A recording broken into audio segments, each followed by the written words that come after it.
ऋषभ शेट्टी ने एक बार फिर से देसीपन क्या होता है ये कांतारा चैप्टर 1 में छाती ठोक के बताया है। और अगर आपको इससे भी तकलीफ है तो इससे आगे का वीडियो ना ही देखे तो बेहतर होगा। कांतारा चैप्टर 1 ने एक बार फिर से ये साबित कर दिया है कि स्टारडम को अगर बाजू में रखकर कोई फिल्म बनाई जाती है तो वो सबको जरूर पसंद आती है। एक्चुअली पुरानी फिल्म कांतारा ने जो फाउंडेशन बनाई है उसकी गरिमा को जरा भी धक्का न लगाते हुए कांतारा चैप्टर 1 में उसे और भी बेहतरीन बनाने की कोशिश की गई है। कांतारा चैप्टर 1 में कहानी से लेकर वीएफएक्स तक सभी बातें इतनी बेहतरीन निकल कर आई है। थिएटर में मूवी कब की खत्म हो जाती है लेकिन कहानी को और भी ज्यादा एंजॉय करने की आपकी तलब प्यासी ही रह जाती है। ऋषभ शेट्टी जब भी कांतारा या कांतारा चैप्टर 1 में अपने अभिनय का प्रदर्शन करते हैं तो ऑब्वियसली वो शानदार ही होता है, लेकिन कांतारा का वो इकलौता रक्षक है इस बात को भी वो महसूस करा जाता है। साल 2022 में रिलीज हो चुकी कांतारा की कहानी कांतारा चैप्टर 1 में आगे नहीं बल्कि पीछे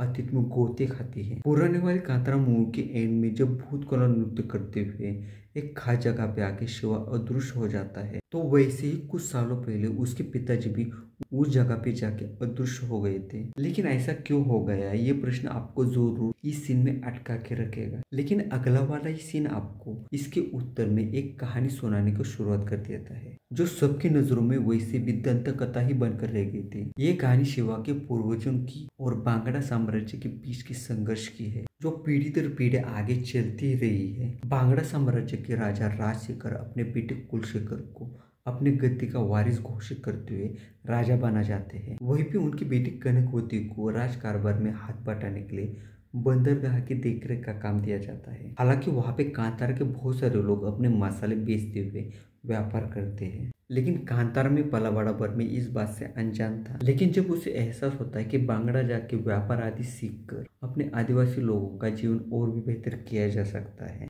तो वो तुरंत बांगड़ा साम्राज्य जाने के लिए निकल पड़ता है। लेकिन वहां पे जाके वो बांगड़ा की राजकुमारी कनकवती के प्यार में पड़ जाता है जिसके पीछे का कारण आपको बाद में जरूर पता चलता है। एक्चुअली कहानी किस कालखंड की है इसका जिक्र मूवी में आपको कहीं पे भी देखने को नहीं मिलता है और यही बात मूवी के बारे में ज्यादा ही सोचने वालों को खटकती है। मूवी के एंड में कांतारा चैप्टर 2 की बात रखते हुए ये फ्रेंचाइजी और भी कितना बढ़ सकती है इसके स्पष्ट संकेत दिए गए हैं। ऋषभ शेट्टी ने कांतारा की ओवरऑल फ्रेंचाइजी के लिए जो रिसर्च की है वो फिल्म के हर एक सीन में आपको जरूर देखने मिलती है। वो फिल्म के हर एक सीन को कहानी के हर एक मोड को इतने बेहतरीन तरीके से क्रिएट करते हैं कि आप सच में दंग रह जाते हो। हर बार उन्होंने अपने कंफर्ट जोन से बाहर निकलते हुए बेहतरीन काम किया है, खासकर वहां पे जहाँ पे गोली का देवता उनके भीतर प्रवेश कर जाते हैं और इसी क्लाइमैक्स वाले सीन में कुलशेखर का भी खात्मा हो जाता है। हालांकि रिव्यू की इस बात को स्पॉइलर की तरह ना ले तो ही बेहतर होगा। कहानी को और भी ज्यादा इन डिटेल दिखाने के कारण मूवी लंबी बन जाती है।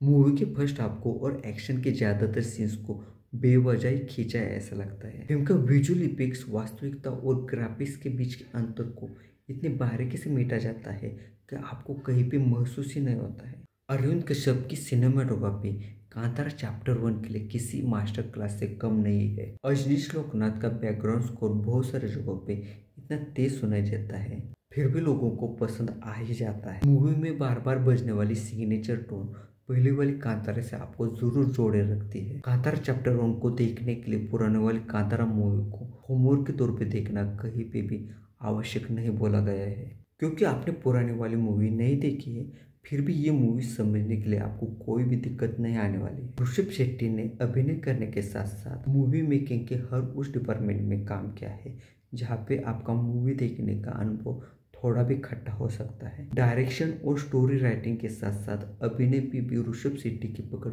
मजबूत देखने को मिलती है। ऋषभ शेट्टी के साथ होने के कारण रुक्मिणी वसंत के अभिनय में भी बाहर आ गई है ऐसा जरूर लगता है। बाकी जयराम ने अपने अनुभव से अपने किरदार को और भी बेहतरीन बनाया है। सबसे आखिर में क्रूर और रंगीन राजा के किरदार में अभिनेता गुलशन देवरा के पास में करने के लिए बहुत कुछ था, लेकिन मूवी में इस किरदार को डेवलप करने में कहीं पे तो चूक हो गई है ऐसा जरूर लगता है। उनके लिए लिखे गए हिंदी डायलॉग भी कहीं से भी दमदार नहीं लगते हैं। बाकी आप जरूर समझदार है। कांतारा चैप्टर 1 में मेरी नजर से अगर कुछ छूट गए है तो प्लीज कमेंट करके बताना। मेरा ये रिव्यू अच्छा लगे तो लाइक और मेरे चैनल को सब्सक्राइब जरूर कर देना।